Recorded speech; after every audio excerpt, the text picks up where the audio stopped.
I didn't go looking for trouble. I moved out there to get away from it. 3 quiet acres, tucked behind a stretch of old pine and oak. The kind of place where the loudest thing you hear at night is wind brushing through leaves. Or maybe your own thoughts getting a little too honest. And for 8 years, that was enough for me. But then one afternoon, while I was gone for a week, my neighbor decided my fence didn't belong there anymore. And by the time I got back, it was gone like it had never existed. And that's when everything started to unravel. See, I built that fence myself back in 2016. Not because I had something to hide, but because I finally had something I wanted to protect.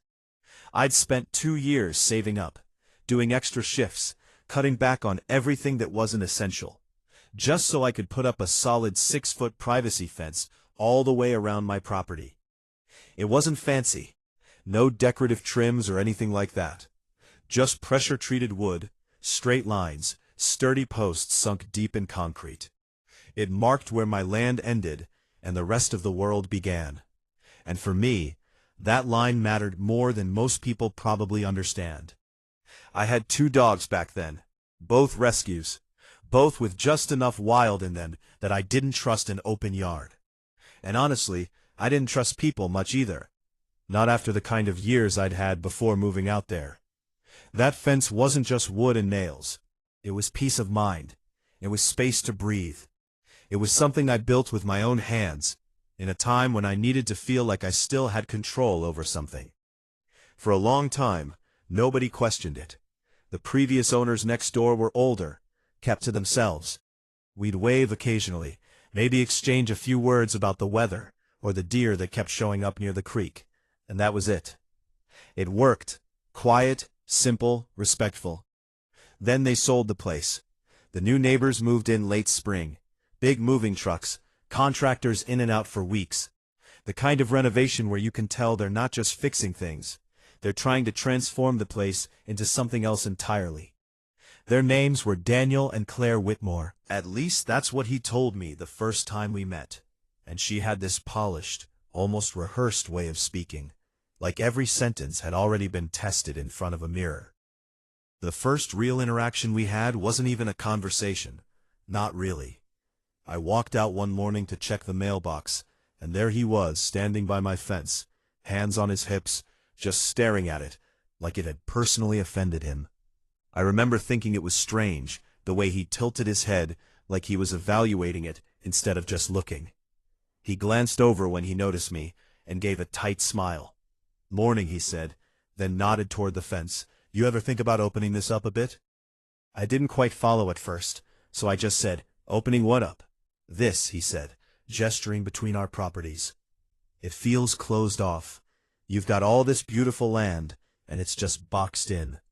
Claire and I were thinking it might be nice if the yards flowed together. More open, more communal. I let that sit for a second, not because I was considering it, but because I was trying to figure out if he was serious. "I like it the way it is," I told him, plain and simple. "That fence stays." He didn't argue. Not right there.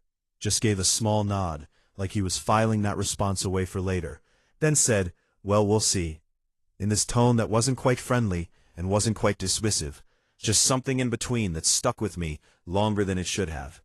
After that, things stayed normal, at least on the surface. We didn't talk much, just the occasional wave, but I started noticing little things. Their kids playing closer and closer to the fence line, a ladder leaning against their side one afternoon, like someone had been trying to look over. Claire taking slow walks along the boundary, like she was measuring it with her eyes. Nothing you could call out, nothing you could prove, but enough to make you feel like something was shifting underneath your feet. About 6 weeks later, I took a short trip down to the coast. Just needed a few days to reset, clear my head.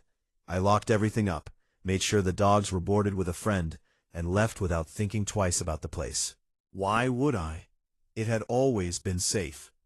When I came back, it was late afternoon, sun starting to dip just enough to stretch shadows across the driveway, and the first thing that fell off was the light. It hit the house differently, too open, too exposed, like something had been removed from the picture. I stepped out of the truck, and just stood there for a second, keys still in my hand, trying to process what I was seeing, or rather, what I wasn't seeing. My fence was gone, not damaged, not partially knocked down, gone. 200 feet of solid wood fencing, completely removed, like it had been erased. All that was left were the posts, some of them still stuck in their concrete footings, others ripped out and lying on the ground, and panels stacked haphazardly in a pile on my side, like discarded debris. And beyond that, their yard, wide open into mine, no boundary at all. There was a volleyball net set up right where my fence used to run. Bright blue rope cutting across what had been my enclosed space. And I could hear laughter, kids shouting, the thud of a ball hitting the ground on my ground. I didn't even remember crossing the yard, but the next thing I knew, I was standing on their patio, Daniel at the grill, flipping something like it was just another Saturday. "What happened to my fence?" I asked, and my voice came out calmer than I felt, which somehow made it sharper. He turned, spatula in hand, and smiled. Actually smiled. "Oh, that," he said, "we took it down." I just stared at him, waiting for the part where he explained why that made any sense at all. "Our architect suggested it," he continued, like this was perfectly reasonable. "The space feels so much bigger now, more connected. The kids love it, gives them room to run." "That's my property line," I said. "That's my fence." He waved the spatula, like he was brushing away a minor inconvenience. "Property lines are just constructs, man. You'll get used to it." That was the moment something inside me shifted. Not snapped, not exploded, just settled into a kind of quiet certainty that this wasn't going to resolve itself with a conversation. "Put it back," I said. He laughed, not loudly, not aggressively, just this short, dismissive chuckle. "We already hauled most of it off," he said. "Cost us about $1,200. If you want, you can Venmo me half." I didn't say anything after that, because there are moments where words don't help. They just dilute what's already clear. So I turned, walked back across what used to be my yard, and started taking pictures.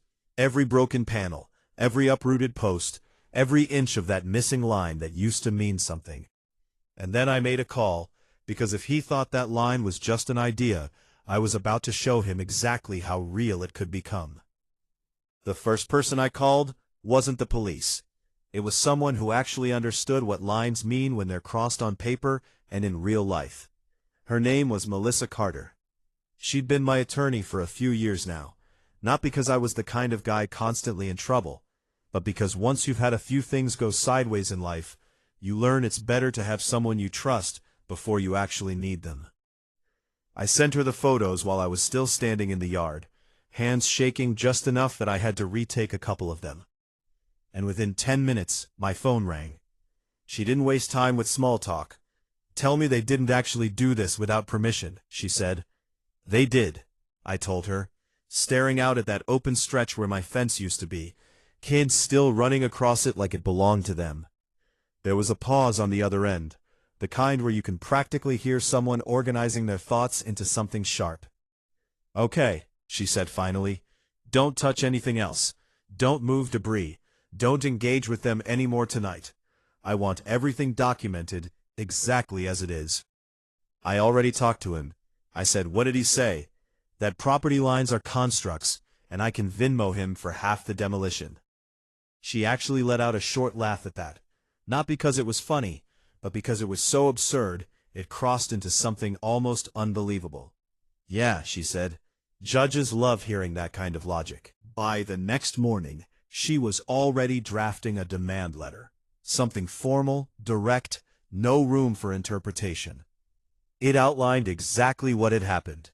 Cited property statutes, trespassing, destruction of private property.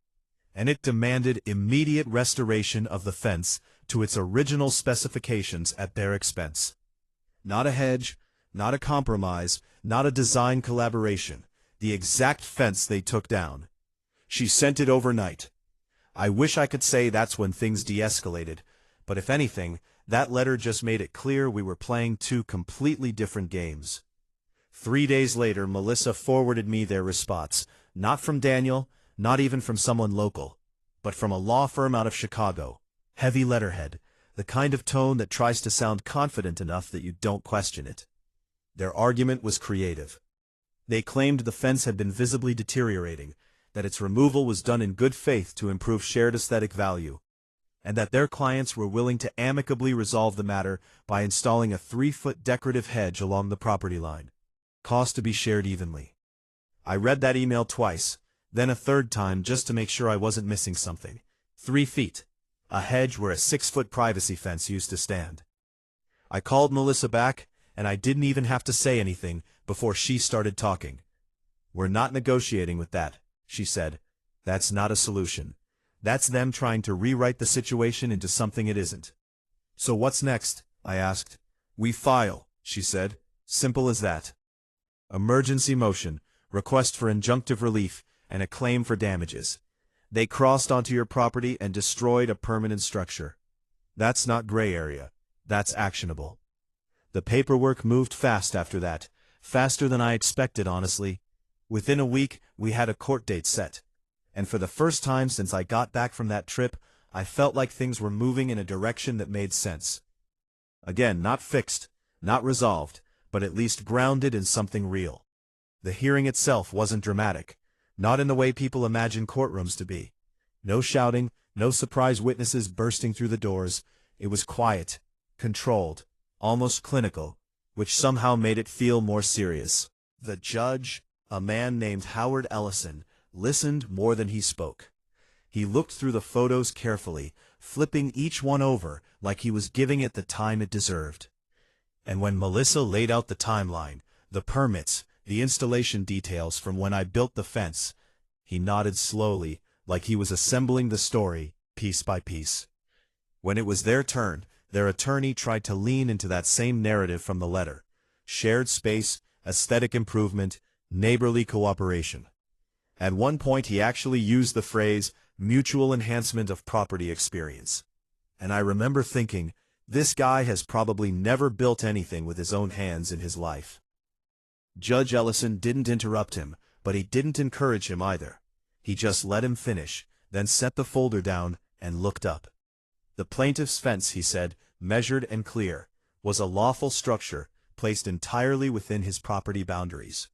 Its removal without consent constitutes destruction of property and trespass. You could feel the room shift, just slightly at that. He continued, "The defendants are ordered to restore the fence to its original specifications within 14 days at their own expense." That was it. No ambiguity, no compromise language, just a direct order. Outside the courthouse, Daniel didn't look at me, not even once. He kept talking to his attorney, voice low, controlled, but you could see it in the way his jaw tightened, the way his shoulders sat just a little higher than normal. He wasn't used to being told no, not like that. For a moment, I thought maybe that would be enough, that a court order would bring things back to something resembling normal. I wasn't expecting an apology.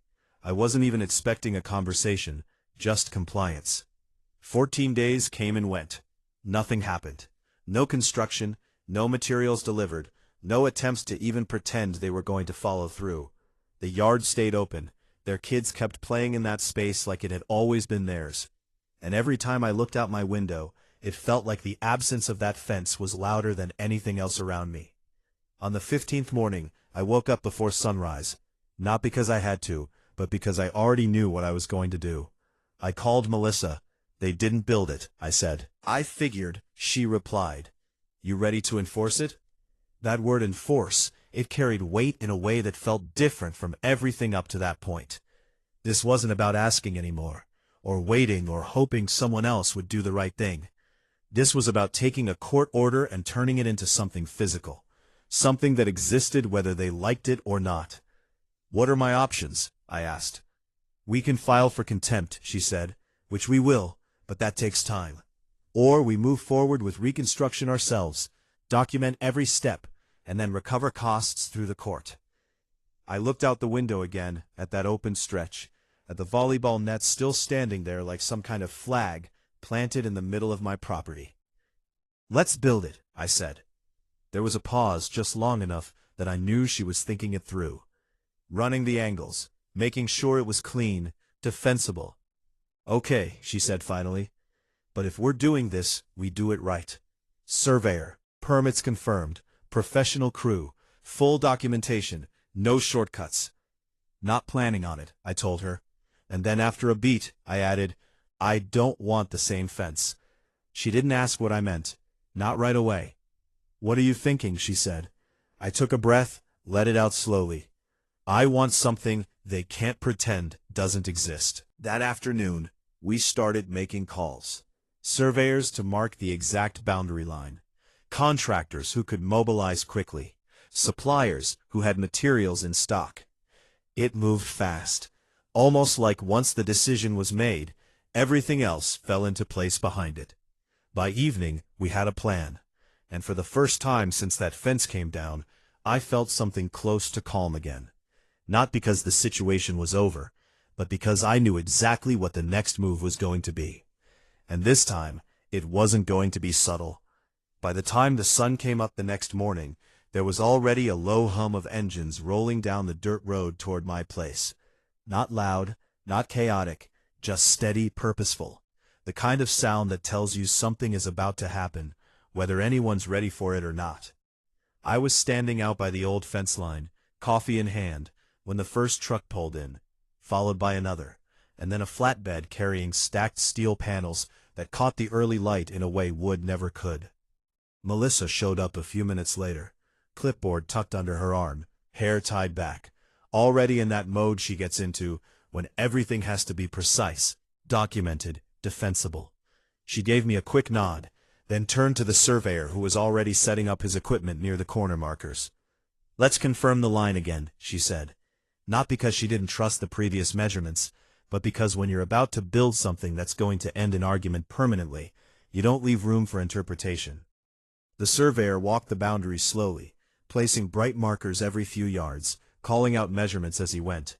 And I followed behind for a bit, just watching that invisible line become visible again, inch by inch, like someone redrawing something that should have never been erased in the first place. Around mid-morning, Daniel finally came outside. He stepped onto his patio, coffee mug in hand, probably expecting another quiet day where nothing changed.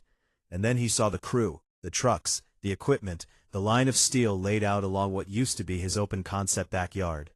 He froze for a second, just standing there trying to process it. And then he started walking over fast. "What is this?" he called out, before he even reached us. I didn't answer right away. Not because I didn't have one, but because I wanted him to see it, really see it, before I said anything. The holes being dug, the concrete mixer backing into position, the first posts being set up right, taller than anything that had been there before. "This," I said finally, "is the fence." He let out a sharp laugh, but there was no humor in it. "That's not your fence," he said. "Your fence was wood. This," he gestured toward the steel panels, "this is excessive." Melissa stepped in before I could respond, calm but firm. "Mr. Whitmore, you were ordered by the court to restore the boundary barrier. You failed to comply within the given time frame. My client is now exercising his right to enforce that order and will be seeking full cost recovery." He looked at her like she'd just spoken a different language. "This isn't restoration," he snapped. "This is retaliation." I tilted my head slightly, just enough to meet his eyes. "No," I said, steady. "This is compliance, just not the version you were hoping for." He opened his mouth like he was about to argue further, then stopped, glancing around at the crew, at the equipment, at the way everything was already in motion. And I think that's when it hit him. Not all at once, but in pieces. That this wasn't a conversation anymore. This was a process, and it wasn't waiting for his approval. The work moved fast after that. Post holes were dug deep, deeper than I'd gone with the original fence. Each one filled with reinforced concrete that set like an anchor into the ground. Steel posts went, music, in next. 8 feet tall, perfectly aligned, spaced with precision, that made the whole thing look less like a fence and more like a statement. The panels followed, solid steel, no gaps, no visibility through them, each one bolted into place with a finality that felt almost symbolic. Where there used to be wood you could peek through if you tried, now there was nothing, music, just a clean, uninterrupted barrier that didn't invite questions or compromise. By early afternoon, the shape of it was undeniable. A continuous wall running the full length of the property line, taller, stronger, and absolutely impossible to ignore. Claire came out around then, arms crossed, expression tight, in that controlled way she always had, like she was trying to keep everything from spilling over. "This is hostile," she said. "Not to music me exactly, but into the space between us," like she wanted the word to land somewhere official. I wiped my hands on my jeans, took a step back to look at the line we'd built. "So was tearing it down," I said. Daniel shook his head, pacing now, phone in hand, like he was debating who to call first. "You've basically built a prison wall," he said. "Do you have any idea what this does to property values?" I let out a breath, not quite a laugh, not quite a sigh. "You should have thought about that before you decided my property was optional." He didn't have a response to that, not one that came out anyway. He just stood there watching as the last panels were secured, the final bolts tightened, the crew stepping back one by one as the job wrapped up. And then it was done. Just like that, the line was back, but it wasn't the same line. It was something heavier, something that carried the weight of everything that had happened to get there. Not just wood replaced by steel, but assumption replaced by certainty, suggestion replaced by enforcement. A week later, the paperwork caught up with the construction. Melissa filed for cost recovery.